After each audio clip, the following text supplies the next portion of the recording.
Court के द्वारा एक ऑफिशियल एडवर्टाइजमेंट दिया गया है और इस ऑफिशियल एडवर्टाइजमेंट में जो पोस्ट बताई गई है वो किसकी बताई गई है, जूनियर कोर्ट असिस्टेंट की। And total number of post या वैकेंसीज की अगर हम बात करें तो वो कितना होने वाला है, वो होने वाला है 241। और यहाँ पे ये भी अच्छे से बोला गया है कि ये जो पोस्ट है it is subject to change, यानी कि ये बढ़ भी सकती है और ये कम भी हो सकती है, तो ये आपको जो है एंड में पता चल जाएगा। बट अभी यहाँ पे 241 पोस्ट की बात की गई है। तो चलिए बात करते हैं, समझने की कोशिश करेंगे। And again junior court assistant की जब हम बात कर रहे हैं, ये ग्रुप बी की पोस्ट है एंड इसके लिए जो पे स्केल होने वाला है वो लेवल 6 का होने वाला है।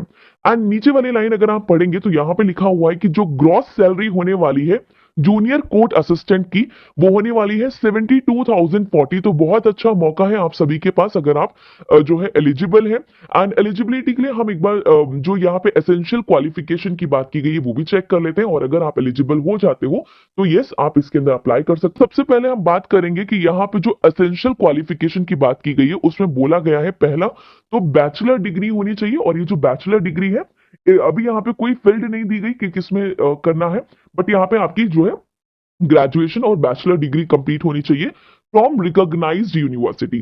दूसरा यहाँ पे रिक्वायरमेंट दिया है कि आपकी जो है इंग्लिश के अंदर टाइपिंग स्पीड होनी चाहिए कितनी, 35 WPM की, क्योंकि इसका एक टेस्ट होगा। एंड अगेन नेक्स्ट यहाँ पे नॉलेज ऑफ कंप्यूटर ऑपरेशन की बात की गई है, क्योंकि जब हम एग्जामिनेशन पैटर्न यहाँ पे डिस्कस करेंगे तो आप देखोगे कि 25 क्वेश्चंस जो है वो कंप्यूटर नॉलेज के पूछे जाते हैं। अब बात करेंगे मैम एज रिक्वायरमेंट क्या है, तो मिनिमम एज रिक्वायरमेंट 18 ईयर्स है और मैक्सिमम आपको एज रिक्वायरमेंट 30 ईयर्स देखने को मिलेगा। बट अगेन यहाँ पे रिलैक्सेशन की भी बात की गई है, जो कॉमन रिलैक्सेशन हम देखते हैं SC ST और OBCs और डिफरेंटली एबल्ड या फिर एक्स सर्विसमैन के लिए, वो भी यहाँ पर प्रोवाइड किया जाएगा। जो एज कैलकुलेट की जाएगी वो की जाएगी 8 मार्च तक, 8 मार्च 2025 तक जो है आप इस एज ब्रैकेट में इसमें फिट होने चाहिए, और यहीं से जो है कैलकुलेशन किया जाएगा।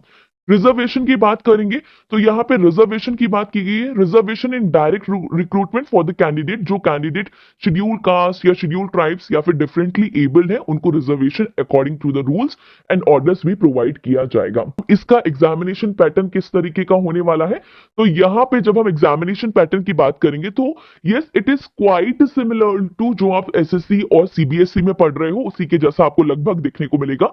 2 घंटे का पेपर होगा आपका, जिसके अंदर ऑब्जेक्टिव जो आपके MCQs होते हैं उस टाइप के क्वेश्चंस पूछे जाएंगे और उसमें टोटल 100 क्वेश्चंस पूछे जाएंगे। अब ये जो 100 क्वेश्चंस है इनका बाइफिकेशन कैसे है, 50 क्वेश्चंस आपके इंग्लिश के होंगे और इस इंग्लिश के पार्ट में आपको कॉम्प्रिहेंशन वाला जो पार्ट है वो भी देखने को मिल सकता है। अगेन 25 क्वेश्चंस आपके जनरल एप्टीट्यूड के होंगे और 25 क्वेश्चन जो आपके जीके के पूछे जाएंगे। नेक्स्ट अगेन यहाँ पे बोला गया है कि इसी के अंदर 25 क्वेश्चन आपके कंप्यूटर नॉलेज के होंगे, तो जो भी स्टूडेंट CBSE के लिए अप्लाई कर रहे हैं वो इसके लिए भी अप्लाई कर सकते हैं। आपका जो बेसिक क्राइटेरिया है वो फुलफिल होना चाहिए, जैसे कि आपकी ग्रेजुएशन कंप्लीट होनी चाहिए और आपके पास कंप्यूटर की अच्छी खासी नॉलेज होनी चाहिए, क्योंकि यहाँ पे 25 क्वेश्चंस पूछे जाएंगे। नेक्स्ट टाइपिंग टेस्ट की बात कर लेंगे तो इंग्लिश का टाइपिंग टेस्ट होगा यहाँ पे और ये 10 मिनट्स का होगा, तो ये भी आपको देना होगा। इसके अलावा 2 घंटे का एक और टेस्ट होगा जो कि डिस्क्रिप्टिव टेस्ट होगा, बट ये इंग्लिश लैंग्वेज के लिए होगा।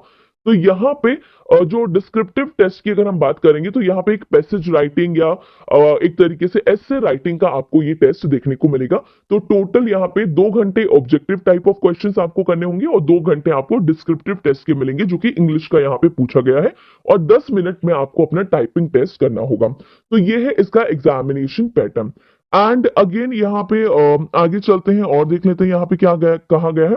बोला गया है कि यस आप इसके लिए अप्लाई कर सकते हो और आप 128 टेस्ट सेंटर्स पे अप्लाई कर सकते हो, यानी कि सेंटर की हम बात कर रहे हैं तो 28 स्टेट्स और यूनियन टेरिटरीज में आप 128 सेंटर्स पे अप्लाई कर सकते हो। मैं आपको जो है नीचे लिस्ट भी दिखा दूंगी कि आपका जो सेंटर है वो कहाँ कहाँ पर आने वाला है। क्लियर?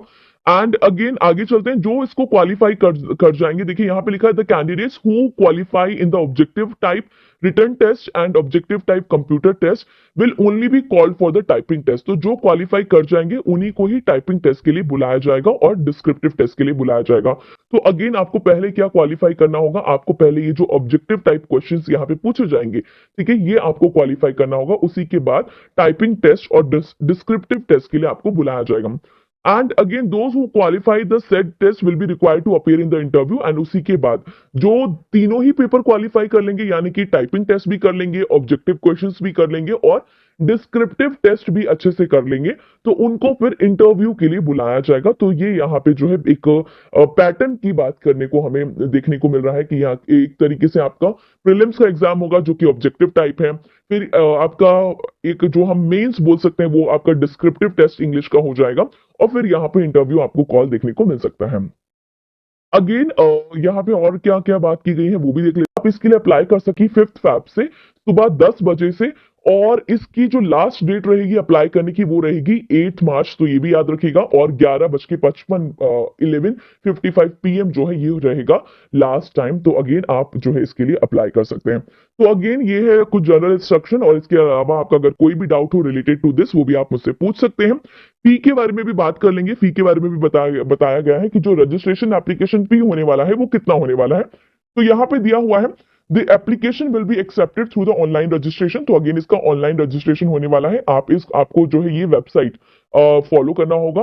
एंड इसके अलावा नॉन रिफंडेबल फी आपको देनी होगी, ठीक है। जनरल एंड ओबीसी के लिए 1000 रुपीज है, एंड उसके अलावा 250 रुपीज है फॉर SC ST, एक serviceman, differently abled, freedom fighters candidate, इन सब के लिए 250 रुपीज यहाँ पे रखा गया है।